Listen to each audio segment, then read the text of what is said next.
Kayo po ba mga bossing ko ay minsan ay napapaisip kung bakit parang kahit anong gawin ninyong kayod ay parang sa walat wala asya.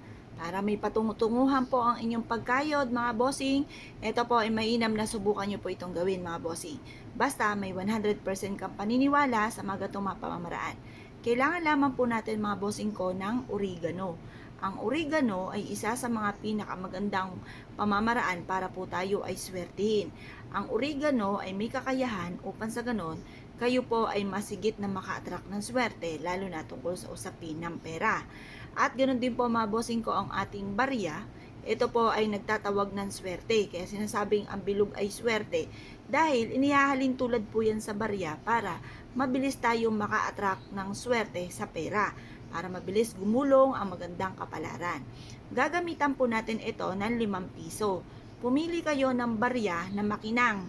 Ayan po, yung pong bagong-bagong barya po natin. Ngayon po mga bossing, huhugasan nyo muna itong ating barya.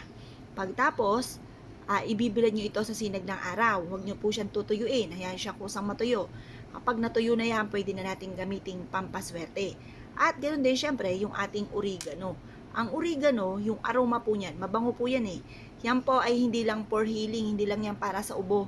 Yan po mga bossing ko ay makakatulong para makatawag ng swerte at makapagtaboy ng kamalasan.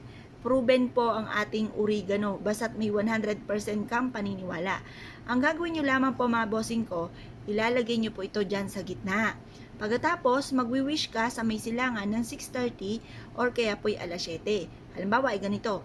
Halimbawa, meron kayong negosyo. Sa aking negosyo ay dito na ako yayaman. Or kaya po sa tinatayaan kang numero, dito na ako mananalo ng jackpot.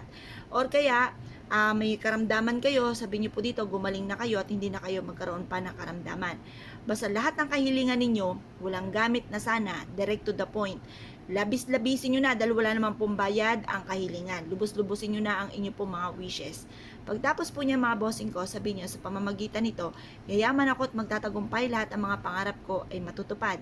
Ibilad nyo po siya sa sinag po ng araw mga bossing hanggang alas 8. Pwede nyo siyang gawin ngayon din po, halimbawa ngayong araw na ito gusto nyo siyang gawin, gawin nyo na po siya. Halimbawa, gusto nyo siyang gawin sa August 11 kasi August 11 ay full moon, gawin nyo po siya. Or kaya August 12, yan naman po mga bossing ko ay ghost month para hindi tayo malasin, hindi tayo lagi namumblema tungkol sa usapin ng pera, makabayad sa mga pagkakautang. The best po ito, gawin nyo po ito mga bossing, proven po ito na maswerte. Ngayon po mga bossing, kung kayo po ay isa sa mga gagawa ng ganito, lubos-lubusin nyo na kahilingan. Pagtapos ng alas 8 ng umaga, tupiin nyo po ito at ilagay sa inyo pong bag or sa inyo pong pitaka. Tupiin nyo lang po siya mga bossing at isiksik sa inyo pong pitaka. At ito po mga bossing, kada kayo bibili, sabihin nyo po sa isipan nyo, babalik ka kaagad, parang kinakausap nyo yung pera. Tapos yung pitaka po ninyo, kayo po mga bossing ko, sabihin nyo, ang aking pitakang ito ay mapuputos sa dami ng pera na darating sa akin. Yung ganun po mga bossing. Basta lagi nyo pong positive ka lamang, lagi nyo sasabihin, maraming pera ang darating sa akin, matutupad lahat ang mga kahilingan. Matutupad po yan mga bossing. Proven po yan na maswerte. Ngayon po mga bossing, kung kayo po naniniwala sa mga tumang pamamaraan at nais po itong gawin, lumarga po kayo, proven po ito at subok na ito po isa sa mga magdadala sa inyo ng swerte tagumpay sa buhay bukod sa sipag at tiyaga mga bossing. Kung kayo po naniniwala mga bossing at nais po itong gawin mga bossing, lumarga po kayo at subukan nyo po ito. Yun na po mga bossing, salamat po!